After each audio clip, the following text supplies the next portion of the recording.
Hi everyone, welcome back to Unmuted. Wait, how to pause?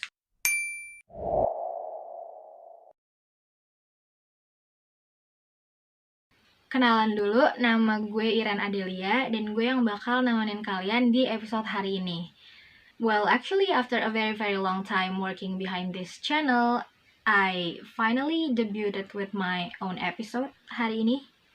Dan hari ini gue gak bakal tanya-tanya orang kayak di episode-episode sebelumnya. Jadi hari ini gue bakal kasih kalian movie recommendation yang bisa kalian tonton sama keluarga, sama teman-teman, atau bahkan sendiri di weekend ini. Ada 3 film yang bakal gue kasih tahu hari ini. BTW kalau misalnya gue ngeliat ke bawah terus, itu karena di sini ada catatan ya guys. Tapi tenang aja, karena film-film yang ada di list gue hari ini itu beneran gue tonton sendiri semuanya dan emang beneran bagus. Jadi please percaya. Okay, since I know you guys are very busy, so let's just jump into the first one on our list. Yang pertama, kita punya film yang super ringan, judulnya ini Tall Girl. Yes, tall, tinggi. Oh, BTW, without giving you guys any spoiler, semoga gue bisa ngejelasin film-film rekomendasi ini dan alasan kenapa gue merekomendasikannya ke kalian, gitu ya. Jadi di film pertama ini, genrenya itu teen romcom. Jadi dia bener-bener ringan banget sih, karena rate usianya aja itu 7 tahun ke atas. Jadi buat temen-temen yang masih SD itu udah bisa nonton ini. Walaupun film ini ringan, pesan yang coba disampaikan film ini itu menurut gue relevan sama banyak orang, terutama buat anak-anak yang teman-teman di rumah yang facing insecurity. Jadi film ini itu mengisahkan seorang remaja bernama Jody, di mana dia itu harus menghadapi ejekan teman-temannya di sekolah, kemudian menghadapi bagaimana orang-orang melihat dia berbeda karena tinggi badannya yang sedikit lebih tinggi daripada anak-anak perempuan seusianya. Selain how to face insecurities, menurut gue banyak juga nilai-nilai moral dari side story di film ini. Misalnya kayak nilai-nilai kekeluargaan, terus nilai-nilai persahabatan, atau simply sebenarnya gimana sih seorang remaja SMA yang harusnya itu mengisi waktu remajanya ini untuk senang-senang gitu, daripada memikirkan sesuatu yang bisa berdampak buruk bagi dirinya dari insecurity itu sendiri yang sebenarnya ditimbulkan sama komentar orang-orang. Nah, dari film ini, di bagian akhir ada satu kutipan dari Jody yang gue quote. Bunyinya adalah, "We've got something about ourselves we wish we could change, but it's completely out of our control. The only thing that we can control is how we deal with it. And we have 2 choices. We can lay low or we can stand tall." Jangan lupa nonton episode Beauty Standard karena kita juga bahas insecurity di sana. Yang kedua, ini ada film baru keluaran tahun ini 2021, judulnya Love Heart. Sama seperti Tall Girl, genre film ini itu romcom juga, romantic comedy. Tapi yang ini rate usianya itu 13 tahun ke atas. Sebenarnya Love Heart ini kelihatannya kayak tipikal film romcom dengan latar Christmas, holiday, family movie gitu ya. Cuman yang bikin menarik dan alasan kenapa gue masukin film ini di list adalah karena garis besar film ini itu sesuatu yang nggak asing buat kita, terutama generasi milenial pengguna sosial media. Jadi gue ceritain dulu, film ini itu mengisahkan tentang seorang wanita muda bernama Natalie yang dia ini menjalani hubungan dengan seorang laki-laki yang ia kenal lewat dating apps. Dan hubungannya ini berjalan cukup mulus, berbulan-bulan gitu ya. Cuman setelah hubungan LDR online ini akhirnya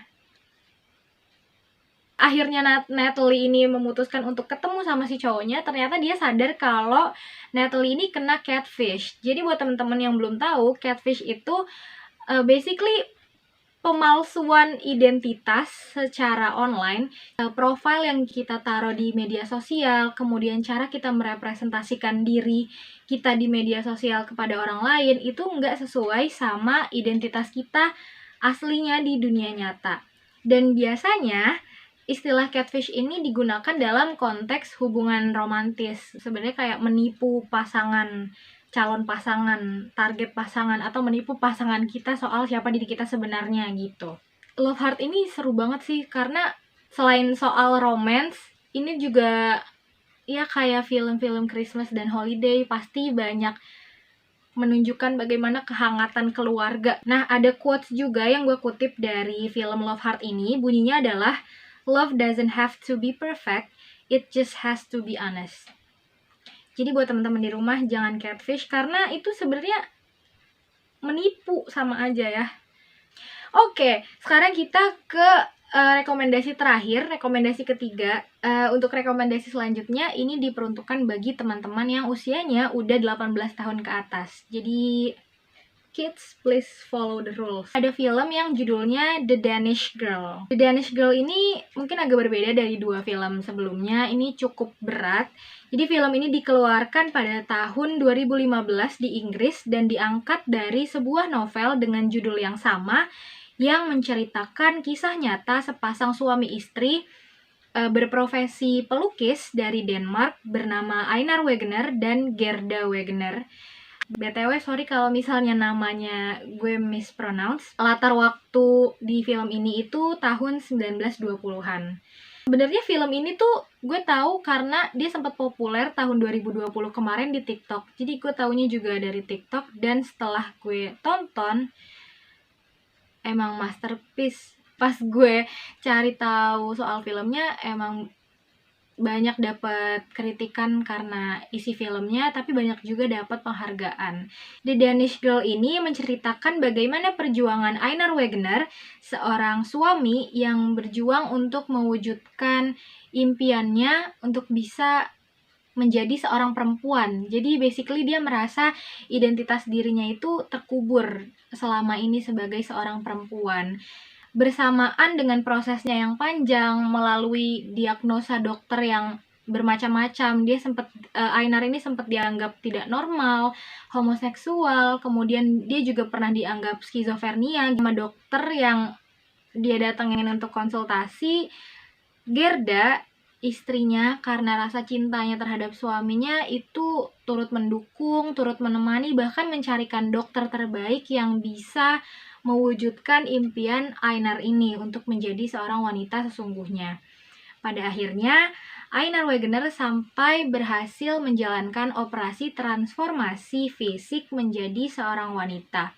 Walaupun setelah itu kesehatannya sempat terganggu dan tidak berhasil hidup lama sebagai seorang wanita. Mungkin faktornya juga karena peralatan kesehatan pada masa itu belum terlalu canggih, sehingga masih sulit untuk mensupport operasi yang besar. Einar sempat berhasil menjalani operasi, dia mengganti namanya menjadi Lily Elbe, dan Einar ini tercatat sebagai salah satu transgender pertama di dunia yang berhasil menjalani operasi transformasi kelamin. Di sini gue nggak ngelihat dari sudut pandang agama ya, karena pasti kontradiktif. Cuman dari segi kemanusiaan, film ini menunjukkan bahwa pada zaman tersebut, 1920-an itu lama banget, orang-orang seperti Einar ini harus mendapat diskriminasi yang begitu keras. Dia harus menahan dirinya sampai bisa berani melakukan operasi. Itu merupakan suatu proses yang panjang, dan banyak juga orang-orang yang menentang gitu, termasuk dokter-dokter yang mendiagnosa dia gila. Jadi kalau misalnya ngelihat zaman sekarang, miris jika masih ada diskriminasi yang sama yang dilakukan, yang diskriminasi yang sama yang ditujukan kepada teman-teman seperti Einar, teman-teman yang berusaha mewujudkan mimpinya dengan cara menjadi transgender gitu. Kalau misalnya kita lihat sebagai manusia ya, kita nggak tahu perjuangan mereka, kita nggak tahu konflik batin mereka dengan diri mereka sendiri, gimana caranya mereka bisa berani untuk menunjukkan identitas mereka yang mereka mau, yang mereka nyaman, sebagaimana nyamannya mereka kepada orang tua, pada teman-teman, itu kan pasti nggak gampang. Belum lagi keberanian mereka, kekuatan mereka kalau misalnya menjalani operasi. Sebagai manusia yang sama-sama hidup di bumi yang sama, jadi kita harus menghentikan diskriminasi terhadap teman-teman transgender di luar sana. Big applause and big love buat teman-teman trans di luar sana. Oke, jadi itu aja untuk rekomendasi film hari ini. Semoga next time gue bisa kasih rekomendasi film lagi. Buat teman-teman unmuted yang nonton, yang mau kasih rekomendasi film juga boleh komen di bawah. Thank you so much for watching. Don't forget to give your thumbs up. Leave a comment down below, like what I said before. Kasih rekomendasi juga ke teman-teman yang lain. And subscribe us. Thank you. Bye.